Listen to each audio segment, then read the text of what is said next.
sa ating programa. Ang ating pong programa ngayong tanghali na to, ang ating pong opening ring prayer, ay pagkakalob po ni Sister Nisita Katoliko, ang ating pong musical offering, pagkakalob ni Sister Ampi Garcia, at ang ating pong speaker ngayong tanghali na to, ngayong gabi na to, walang iba kundi po si Ma'am Ardel Sarmiento. At ating pong appeal song ay pagkakaloob ni Sister Ralphie Laika Somoso. At ang ating pong closing prayer, pagkakalob po na ating pong speaker. Mamaya po, pagkatapos po ng kanyang mensahe, tayo po ay magkakaroon ng chance magtanong tungkol po sa message na napakinggan po natin. And of course, pwede din po tayo magbigay ng ating mga reflection. At yun po ay papacilitate ni Ma'am Shi Nene. At ang ating pong intercessory prayer, pagkakalob po ni Sister Annalyn Pines. At basahin ko muna ang ating pong Bible verse. Ito po ay galing sa Matthew 10:4. Sabi dito, Simon the Zealot and Judas Iscariot, the one who betrayed him. Ayan po. Bago po ang lahat, batiin ko po yung mga nandito po sa sa loob ng Zoom. Ayan, dito po sa aking screen, nandiyan po si Nanay Lucy. Hello po. At nandiyan din po ang ating pong speaker, si Ma'am Ardel. And of course, nandiyan din po si Sister Nesita Katoliko. Andyan din po si Ma'am Virgie Santos. And of course, ang ating pong Ma'am Shinene. And of course, welcome po natin. Na-miss po natin si Pastor Daniel Batabara.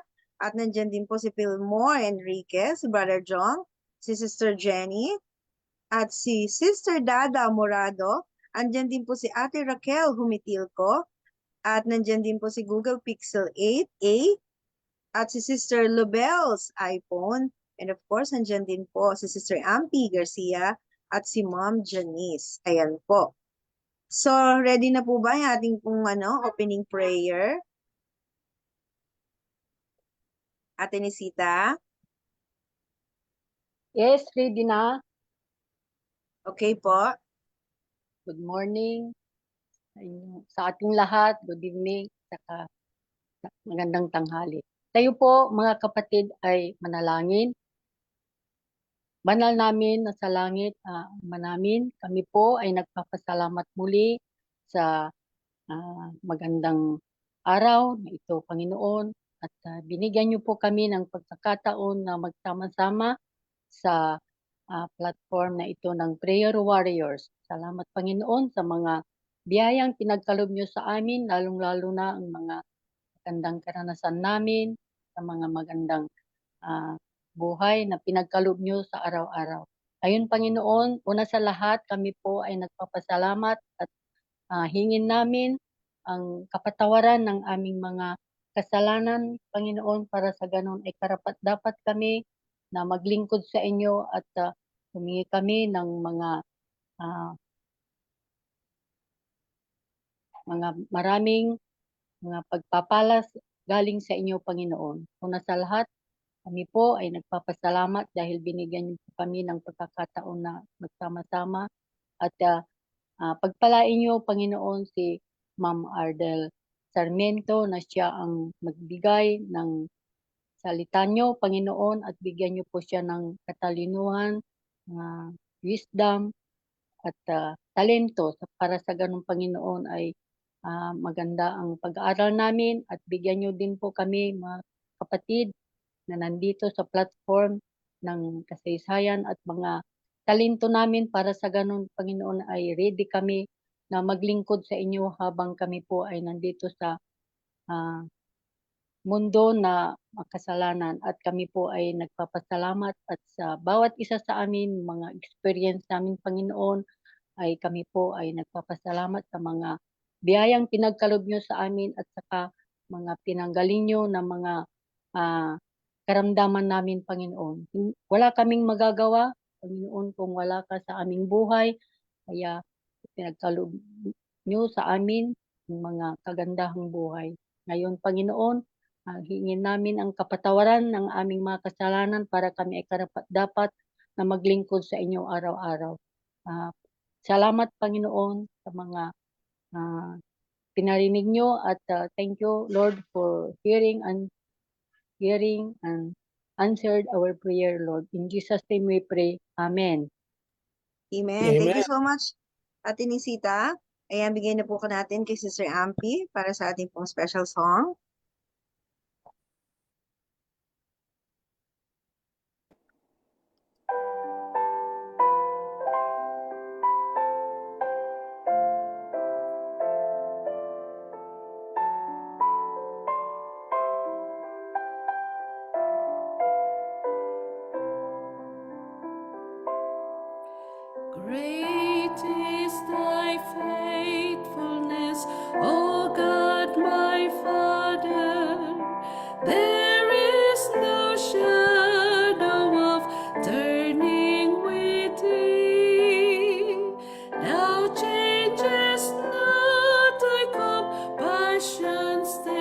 fail not, as thou hast been, thou forever wilt be. Great is thy faithfulness, great is thy faithfulness. Morning by morning, new mercies I see. All I have needed, thy hand hath provided. Great is thy faithfulness, Lord, unto me.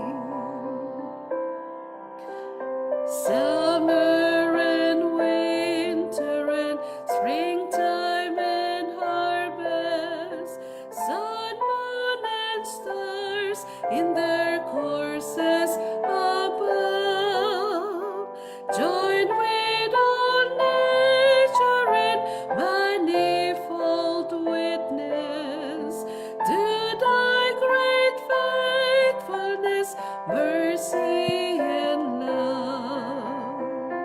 Great is thy faithfulness, great is thy faithfulness. Morning by morning, new mercies I see. All I have needed, thy hand hath provided. Great is thy faithfulness, Lord, unto me. Pardon for sin and peace that endureth, thine own dear presence to cheer and to guide, strength for today and bright hope for tomorrow, blessings all mine with 10,000 beside. Great is thy faithfulness, great is thy faithfulness. Morning by morning, new mercies I see. All I have needed, thy hand hath provided. Great is thy faithfulness, Lord, unto me.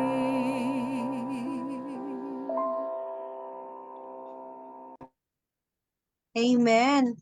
Amen. Thank you so much, Sister Ampi, sa magandang awit na ibinahagi mo ngayon. At bago ko po ibigay sa ating pong speaker ngayong tanghali na to, ngayong gabi na to, batiin ko muna po yung mga humabol po dito.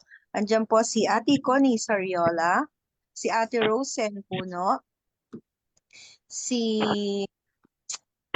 Pastor Ray, at si Ma'am Irene, and of course, si Sister May Flor, at si Ate Annabel Barrios. Ayan po. So, at this point, let us prepare our hearts as we welcome our speaker for today. The Lord has given her a timely message about Judas, a reminder for all of us to guard our hearts, stay faithful, and choose obedience every day as God's chosen ones. She is someone who continued to serve the Lord with dedication, sharing His word with humility and passion. We are blessed to have her with us this morning. Walang iba po, kundi po si Ma'am Ardel Sarmiento. Ma'am.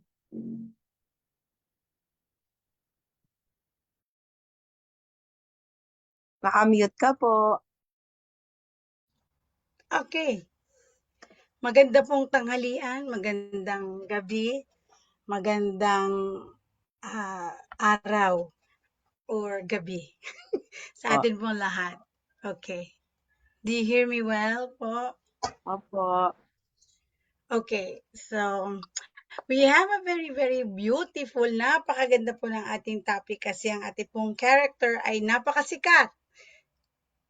Sikat siya in a sense na he is famous because his ending is not the same as the other apostles. Very famous then because we learn a lot. We can learn a lot from his experience and character. So, patnubayan tayo ng banal na espiritu as I'm going to share with you Judas. Okay, let me share my screen. Okay.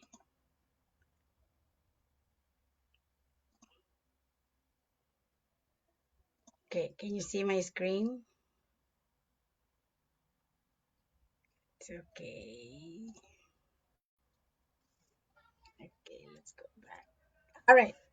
So, ito po yung pinakang subtitle natin ngayon. The character of Judas when repentance is not enough. Wow. Nakikipag-usap nga po ako kay Bestie or kay Ma'am Shinene kanina. Sabi ko, napakaganda nung subtitle niya na nakuha ko. Kasi, when repentance is not enough. Kasi po, when there are different process on how we can go back to the Lord, no? Meron po tayo dapat makarating tayo dun sa tinatawag na confession and then repentance, ano po?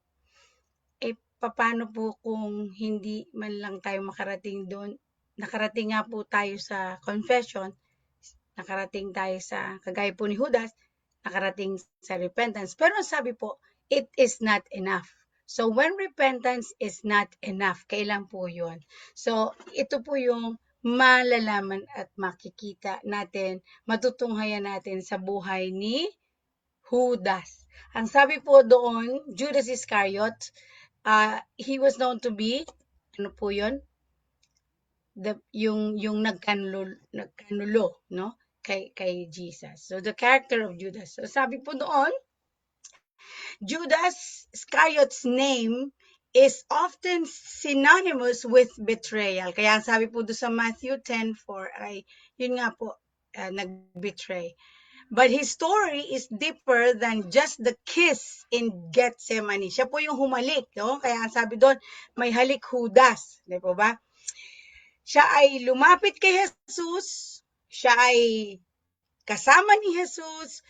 Siya ay lumakad at nagmisyon, nagministry kasama si Jesus. Nakinig siya sa mga sermon ni Jesus. Nakita niya ang mga mirakulo ni Jesus. Yet, he remained unchanged at heart. Yun po ang napakabigat doon. Sabi dito, Judas walked with Jesus but never surrendered fully, mga kapatid. Sabi po ni Ellen White sa Desire of Ages chapters, pages 717. Ellen White says, Judas did not surrender himself fully to Christ. Yun po ang ating binakang introduction ngayon. So dahil kilala naman po natin, diyan po siya kilalang kilala, no? Sa pag-betray niya kay Jesus. So napakaliwanag po na lumakad siya kasama si Jesus, but never surrendered fully. So pwede po pala yun. Lumakad tayo, nakinig tayo, nagpunta tayo sa church, nagsisermon tayo, but never surrendered fully to Christ. So, sabi po dito sa ating pong point number 1 ngayon, sabi doon ay his story, ang istorya at buhay ni, and character ni Judas, ay may tatlong warning sa atin, mga kapatid, ngayon. So, yun po yung napakahalaga nating mensahe. So, ang sabi po doon sa point number 1, loved the work, but not the master. Yan po si Judas, no? Mahal niya yung work, yung ministry na ibinigay ng Panginoon sa kanya. But hindi niya na minahal ng lubos yung master o ang Panginoon na nagbigay ng work. Oh. So si Judas Iscariot ay sumunod kay Jesus. Judas followed Jesus. Para saan? Yung objective, yung motibo niya. Para lang pala sa mga benepisyo, mga kapatid. Not for transformation. Hindi sa pagbabago ng sarili. Naku, Yun po talaga. Dapat pala, pag lumapit tayo sa Panginoon at tayo ay sumusunod sa Kanya, ang motibo ay tama. Ano? Dapat ay sa pagpapabalik o pagbabago, reformation ng ating buhay. Yun pala. So, yung mga kapatid, yan ay warning at isang lesson, point number 1 sa atin ni Judas Iscariot. Ang sabi po doon, outward disciple pala siya. Oh, meron palang ganon. Outwardly, you will see, and makikita po natin, na disciple siya, kasama siya, isa siya sa mga alagad. Pero sa loob, hindi pala nakasurrender ang kanyang puso sa Panginoon. So Judas enjoyed the ministry. Nag-enjoy o naging masaya siya sa paglilingkod at pagsama kay Jesus. Excited siya sa mga crowds. Ano? Ang sabing ganon? John 12:6, no? Now he said this, not because he cared for the poor, mga kapatid. Yan po si Judas. Ano? But because he was a thief and having the money box, tandaan niyo po, siya yung treasurer, siya yung may managing skills, kumbaga man. But he used this to steal what was put into it. Ako mga kapatid. Ano? Yung inilalagay doon ay siya pala'y gumagawa ng sarili niyang mga pakana. Yan ang sinasabi. There is an inward or hidden agenda. Ayan ang masaklap, no? He was excited of the crowds. Nag-hope siya sa political kingdom ng Panginoon. Yun ang akala niya, magtatayo ng bago at political kingdom ng Panginoon. At yung influence na kanyang nakuha sa pamagitan ng pagsama doon po siya. So he even fooled the other disciples. Na paniwala niya ang mga ibang disciples ng kanyang kabutihan, katalinuhan, skills, and everything, that he is really indeed a disciple of Jesus Christ. No one suspected him during the Last Supper. Umabot doon. But Judas never surrendered his heart motives, yung kanyang loob. Pero nag-enjoy siya. Pero ang sabi po ni John sa 12:6, yan na nga po, yan, hindi talaga siya nagki-care for the poor. He was a thief. Nakalagay po pala yan dyan. Ellen White, Insight, A Desire of Ages, the Savior did not repulse him, mga kapatid. Alam po ba ni Jesus ang kanyang puso ni Judas? Alam, but the Savior did not repulse him. But Judas did not come to the point of surrendering himself fully to Christ. Malungkot po, ano? Yan. So, ang sabi po doon, illustration natin, make it more clearer, yung pong mga activities, mga ministries na ginagawa at sinasalihan po natin at binubuo natin ay hindi nakakapagligtas. Activities don't save.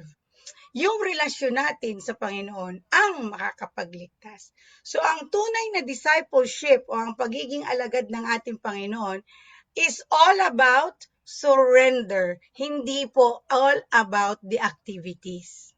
Ayan. Maliwanag po, ano? So, maraming activities simultaneous, but that relationship, the motive should be right. O yung puso natin should be right. O tama sa ating mga relasyon at motibo sa Panginoon.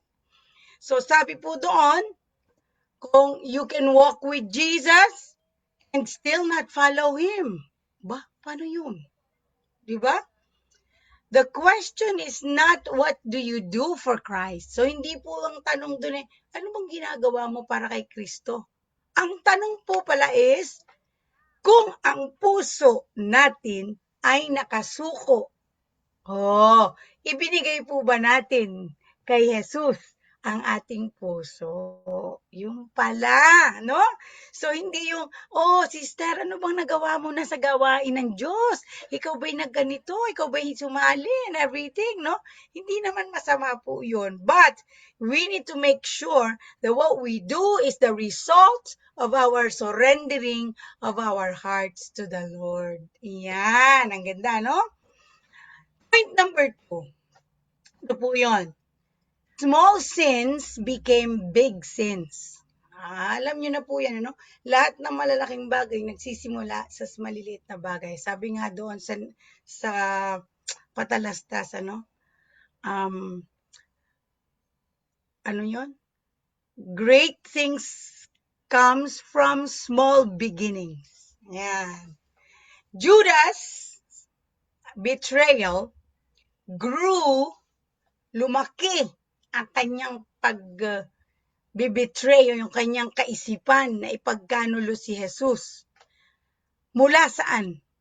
Mula sa maliit na butil lamang ng pagiging matakaw o greedy, makasarili. Yan. His fall began with small, tolerated sins. Ano po yon? Maliit lang naman na pagiging makasarili. Oo. Maliit lang naman. Maliit din na dishonesty, yung pangungupit o pagbibigay sa gamit ng kwarta, diversion of funds. Maliit lang. Tsaka minor. Minor lang pong jealousy. Yung sinasabi lang na, oh, bakit naman si Pedro na naman ang tinawag ni Jesus? Konti lang naman, minor lang. At tahimik po na resentment. Ibig sabihin, hindi niya pinapahalata at hindi niya ipinag-iingayon. Nasa puso niya yung, ang resentment po kasi yung pagiging parang negative, prejudice, pagsama ng loob o yung pagtatanim ng hindi maganda, no? Yun yung silent resentment. Yan.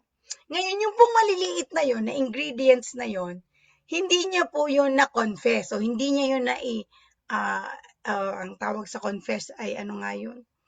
Pangungumpisal o hindi niya nahingi ng tawad sa ating Panginoon. Unconfessed sins reshape his character. Naku, kaya delikado po yung maliliit na yan. Kaya sabi ko nga, maliliit, kahit po maliit, nakakapuwing yan eh. Because everything that is great and big comes from very small.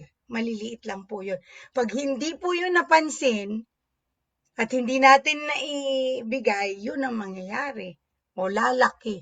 At yan ang nangyari kay Judas. Sabi po dito, ito po ay sa James, nakalagay po dyan yan, sandali lang. 1:15, no? Pero nakalagay po dun sa 14 and 15. But each person is tempted. So, tayo pong lahat ay kumbaga nasusubok, okay? When he is lured and enticed by his own desire. Sabi po dun sa 15, then desire, when it has conceived, gives birth to sin. And sin, when it is fully grown, brings forth death. Yan yung process, no? So, yung pong desire na yun, yan po ay nasa atin yon. Ngayon, kapag nag-give in po tayo doon, kasi the desire natin na yun, nagbunsod sa kasalanan, and then it will result sa kamatayan, mga kapatid. So, alam po natin na ganun lang yung process, no? Simpleng-simple. But it is detrimental. Ang katapusan po ay kamatayan. So, talaga pong mahirap po yun, mga kapatid, no? So, sabi po ni Ellen White sa Insights sa Desire of Ages, no? Sabi niya, page 712, we're talking about,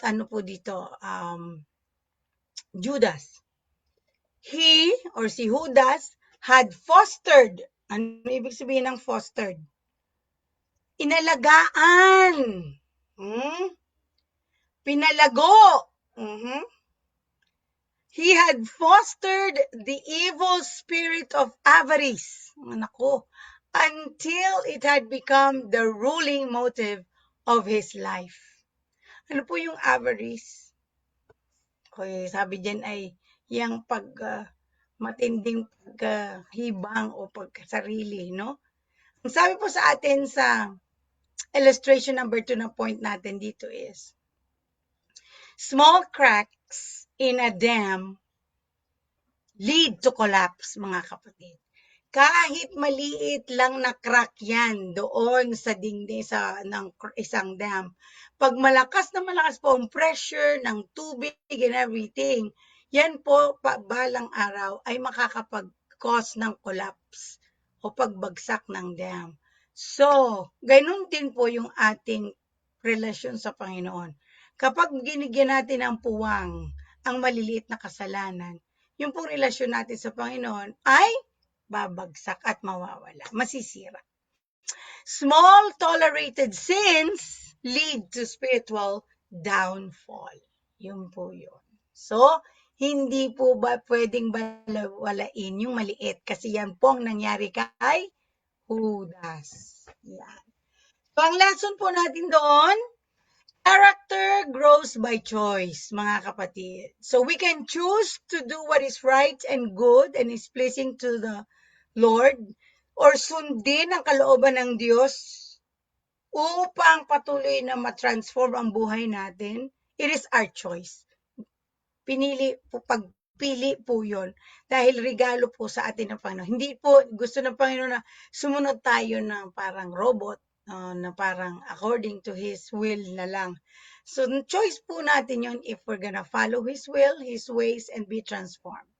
So, whatever sin you nurture, kung ano po yung ating kasalanan na ating pinalago at kinip, dinarling-darling, inipon-ipon, at sasabihin natin na, ay, ganito na ako eh. Hindi na ako magbabago kasi ganito na ako. Nako, delikadong-delikado po yun.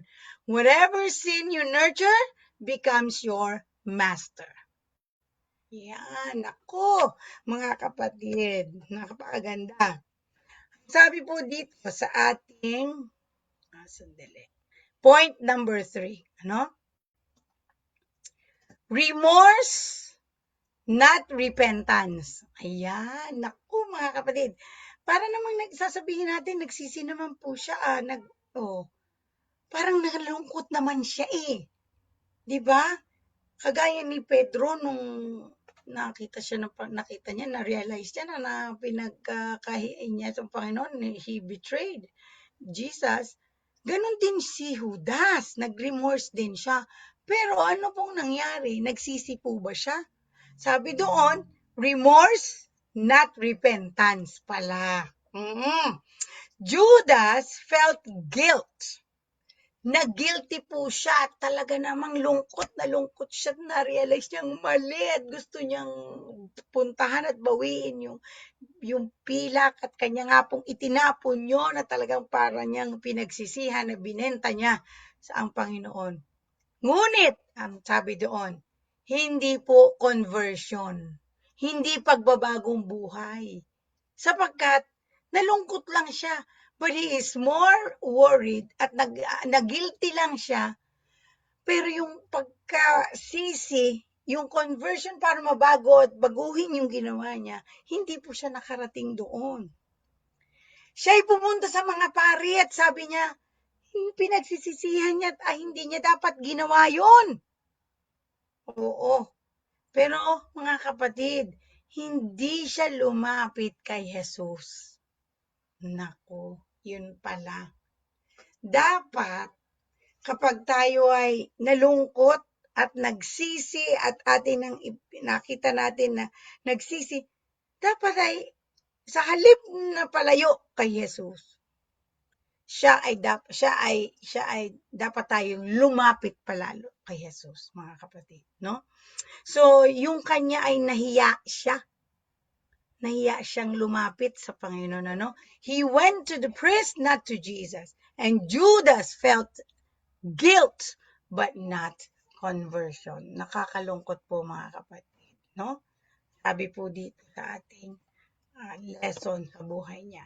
Ang sabi po sa Matthew, 27, verses 3 and 4. Sabi po doon, Then Judas, which had betrayed him, when he saw, nung makita po niya, that he was condemned, na siya ay nagkamali siya, repented himself and brought again the 30 pieces of silver sa mga priests and elders. Ang sabi niya, binabawi ko na. Hindi dapat kong ginawa yon at ako'y nagsisisi na yan sa aking mga ginawa.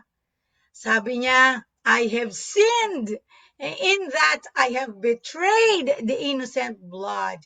And they said, ang sabi sa kanya, what is that to us? Ano naman sa amin ngayon? Yun ang nangyari kay Judas, mga kapatid. Nang mapahiya siya at wala na siyang magawa doon at hindi niya mabawi ang kanyang ginawa, mga kapatid, halip siya lumapit kay Kristo, anong ginawa niya? Pinutol pa niya at nagpakamatay siya. He hanged himself. So he was feeling sorry for the consequences. Nung nakita niya na mayroong consequence yung mga ginawa niya, natakot siya, napahiya siya and everything. Then he wishing to undo the results. Gusto niyang baguhin yung resulta ng ginawa niya. Ayaw niyang tanggapin ang result ng kanyang ginawa, mga kapatid. At pagkatapos nagkaroon siya ng pagkapahiya, mga kapatid, ngunit hindi nagbago at hindi niya binago at hindi siya nagkaroon ng decision to really convert and be transformed at baguhin ang kanyang sarili. Bagkus, siya pa ang kumitil sa sarili niyang buhay. Hindi niya matanggap na hindi siya tanggapin ng kanyang mga chief priest doon nung kanyang pagsisisi, mga kapatid. So what is true repentance? Ano po ba ang tunay na pagsisisi? Ang tunay na pagsisisi, number 1, is turning to Jesus. Ayun. Letter C, confessing to God. Ating pong ipapahayag ang ating mga kasalanan sa Panginoon. At ang true repentance ay seeking forgiveness. Tayo ay hihingi at hahanapin ang kapatawaran ng ating mga kasalanan. At huli, ang true repentance, mga kapatid, ay nagbubunga ng pagpili sa tamang direksyon. Sa buhay, sa paglilingkod pa more. Hindi po yung paglayo o pagkitil at tapusin na nga naman ang lahat at ang buhay. Dahil wala ng pag-asa at hindi na natin mababago ang nangyari. So number 1, what is true repentance? Turning to Jesus, confessing to God, seeking forgiveness, and choosing a new direction, mga kapatid. So sa illustration point number 3 po natin, mga kapatid, tingnan niyo yung difference ni Pedro at ni Judas. Peter ran to Jesus. Ang ganda, no? Nung malaman ni Pedro na siya'y nagkamali, talagang lalo pa siyang tumakbo at nagpakalapit-lapit kay Jesus. Pinuntahan niya pa yan doon sa paanan ng krus, Si Judas, sa halip na lumapit kay Kristo, sa kanyang kahihiyan and everything, siya'y lumayo at naghanap pa ng puno at siya po ay nagbigti. Yan. He ran away. So repentance is returning to Christ. Kasi yun po, yung sin, yung result ng sin, napalayo na po tayo kay Kristo. Di po ba? Kaya ang kabaligtaran po noon, when we repent, pabalik kay Kristo. Yun po yun. So kapag tayo ay the more palayo, ibig sabihin po noon, hindi po yun true repentance. Okay, mga kapatid? So sa Desire of Ages, page 722, sabi po ni Ellen White, it was not a deep heart-searching grief for sin that led him to confess. Kaya po siya nagkaroon ng desire ng pag-search o pagkalungkot, no? Ang kanyang nakita, he saw only the hopelessness of his case. Nawalan siya ng pag-asa na baguhin pa yung ginawa niya. Ay hindi na nga po magabago ang ganun eh. Di po ba? Minsan parang ganun po tayo din, no? Nakatingin tayo dun sa kalungkutan dahil sa nakita natin ang masamang resulta ng ating ginawa. Pag nanatili po tayong nakatingin doon, then we will be hopeless. Okay? So, hindi po sana ganon, no? Kaya ang nangyari kay Ellen White, so sana makita po natin itong very, very important na insight ni Ellen White dito. It was not a deep heart-searching grief for sin that led him to confess. It was, he saw only the hopelessness of his case. So dapat po, ang makikita natin, yung kalungkutan at yung ating pong grief o yung lungkot natin sa result ng sin ang dapat para tayong mag-confess dapat mula sa ating puso, mga kapatid, no? So sabi po doon, Peter and Judas, they both failed Jesus. Talaga pong malungkot yun. But Peter ran toward Jesus and Judas ran away. The difference was not the size of the sin, but the direction of the heart, mga kapatid. So, hindi po yung sa laki o liit ng kasalanan, but kung ang puso natin ay lalong mapapalapit sa Panginoon o ilalayo natin sa Panginoon, mga kapatid. So, that's the difference between Judas and Peter. But both of them, mga kapatid, they failed Jesus. Okay?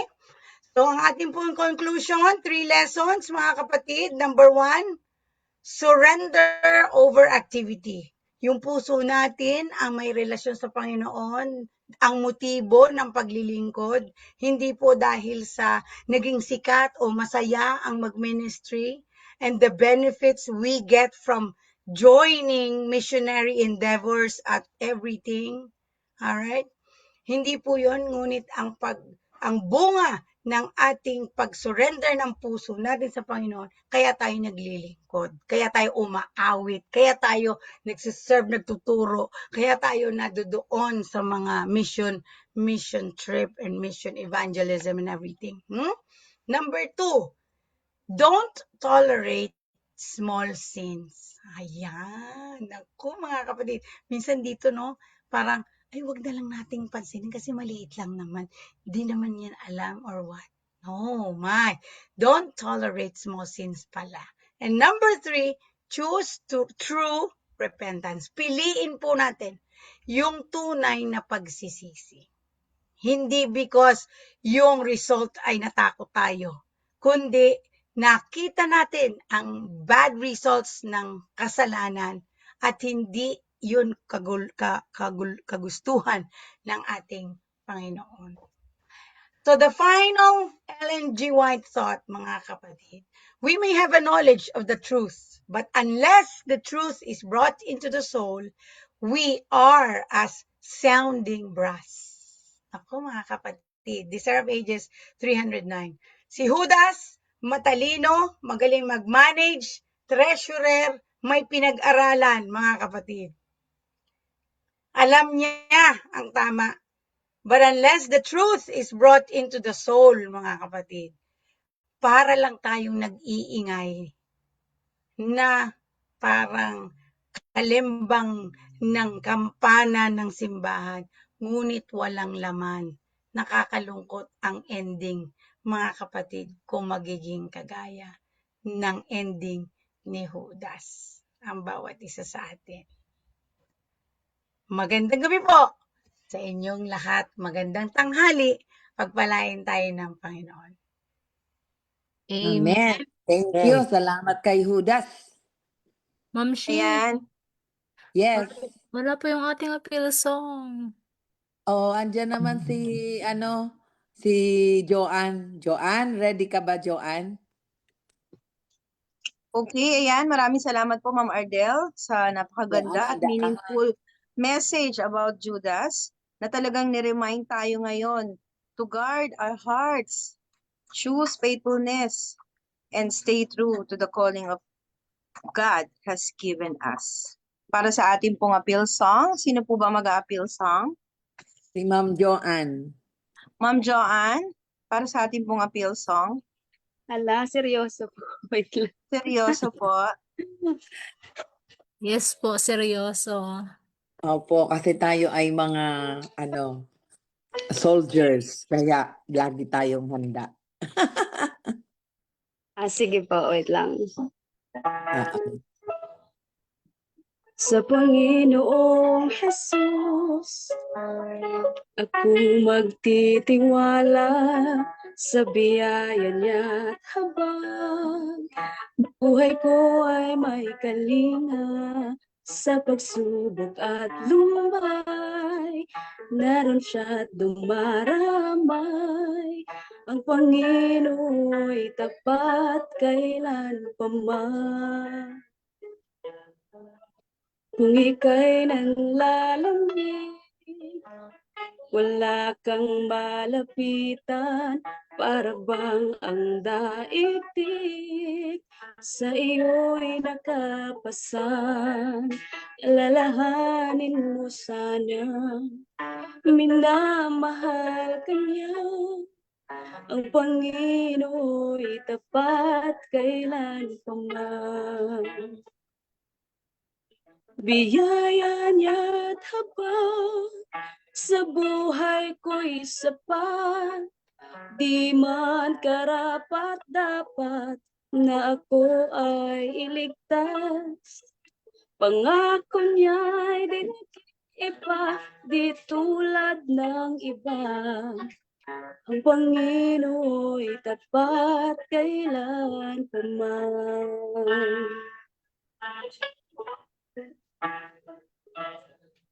Kung ika'y nanlalamig, wala kang malapitan, para bang ang daigdig sa iyo'y nakapasan.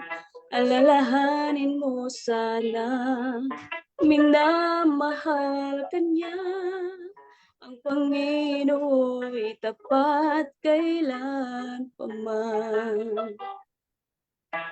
Biyaya niya't habang sa buhay ko'y sapat, di man karapat dapat na ako ay iligtas.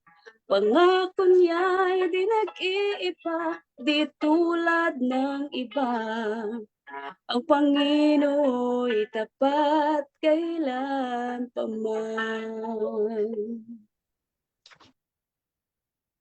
Amen. Amen. Thank you, Jo. Amen.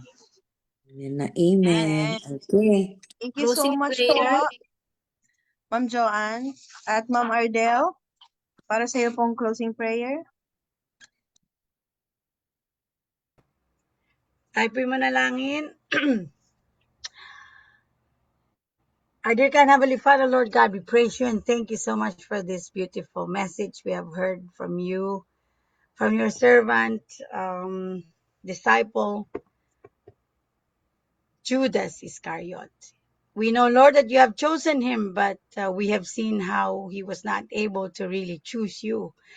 Panginoon, tulungan po kami na alam po namin na tinawag nyo kaming lahat na maging alagad ninyo at tinanggap naman po namin, Panginoon. Ngunit ang aming pong dalangin, Panginoon, na sana'y hindi maging kagaya ni Judas ang aming ending, Panginoon. Tulungan na ang aming mga puso ay patuloy na maging mas malapit sa inyo at tunay na maging totoo kami sa aming pong paglilingkod sa inyo at pagbibigay ng aming priorities, ng aming mga puso sa inyo sapagkat mahal namin kayo, sapagkat kayo tunay na mapagmahal sa bawat isa. Marami pong salamat na kami po'y pinaalalahanan ninyo na ang bawat isa sa amin ay tunay ninyong mahal at pinapaalalahanan na kayo'y malapit ng dumating. na gusto niyo na po kaming makita at makasama dyan sa langit na bayan. Ang aming dalangin, maging matatag kami sa aming mga pananalangin, sa aming pong pananampalatayang tinanggap sa inyo at makita namin ang mga butil ng katotohanan na gusto po ninyong aming isakabuhayan ngayon na upang kapag kayo po'y dumating, kami na pong lahat ay di mawaglit at makasama ninyo dyan sa langit na bayan. Marami pong salamat sa pagdinig sa aming dalangin sa pangalan po ni Jesus. Amen. Amen. Amen. Amen. Thank Amen. you so much po, Ma'am Ardel, sa magandang mensahe about Judas. At hiramin ko po yung lecture niyo, ma'am. Ayan, Jen. I-post ko dito sa sa Yes, ma'am. Napakaganda ng topic. PowerPoint. Open our cam, mga kapatid. Thank you po sa mga nasa Facebook Live. Maraming salamat po at sana po ay kayo po ay may napulot at natutunan sa storya po ni Judas. Yes, thank you so much po. Then let's continue po sa ating picture taking. Okay po, open cam ang available. Smile. 1, 2, 3, smile. Isa pa po, second page. 1, 2, 3, smile. Okay po ang ating prayer hand. 1, 2, 3. Isa pa po. 1, 2, 3. Atin pong second page. 1, 2, 3. Last po ang ating waki. Waki. 1, 2, 3, waki. Second page po. 1, 2, 3. Waki. Thank you so much po. Back to Yomshi. Thank you, thank you. At salamat dahil habang tumatagal tayo po ay nadadagdagan. Ako'y tuwan-tuwa po. At lalo na siguro talaga, for sure, ang Panginoon.